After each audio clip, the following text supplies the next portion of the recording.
এই যে রাস্তায় 4 চাকা প্রাইভেট কারগুলো চলে, আরো অনেক বড় বড় কারগুলো চলে, আমরা তো রাস্তায় থাকি, আমরা দেখি একটা গাড়ি 6 জন বসার জায়গায় একটা মাত্র যাত্রী নিয়ে চলে যাইতেছে, আবার খালি আসতেছে, আবার ওনার বাচ্চাকে নিয়ে স্কুলে যাইতেছে।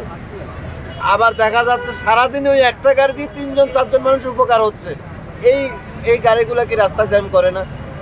এই গাড়িগুলো উপকারভোগী কয়জন? মাত্র 3 জন। আর আমার এই গাড়িতে সারাদিনে 50 জন মানুষ আমি টানি। আর আপনি একটু হিসাব করে দেখেন আমার এই গাড়িতে উপকারভোগী কয়জন। আর একটা বিষয় আমরা যতটুকু জানি যে এই প্রাইভেট কারগুলোতে গ্যাস ভর্তুকিতে দেওয়া হয়। আরে বাবা, গ্যাস ভর্তুকিতে ওইখানে দিবেন কেন? যদি ভর্তুকি দিতে হয় আপনি এই যাত্রী পরিবহন বাস যেগুলো আছে ওইখানে দেন। ভর্তুকি যদি দিতে হয় ওদেরকে ডিজেলে ভর্তুকি দেন, তাহলে দেখবেন হাজার হাজার জনগণ কম ভাড়ায় যাইতে পারবে। সব সিস্টেমই আপনারা উল্টা করতেছেন, আর শেষ পর্যন্ত যখন কোনো কিছু পান না এসে গরিবের গলা চিপে ধরেন।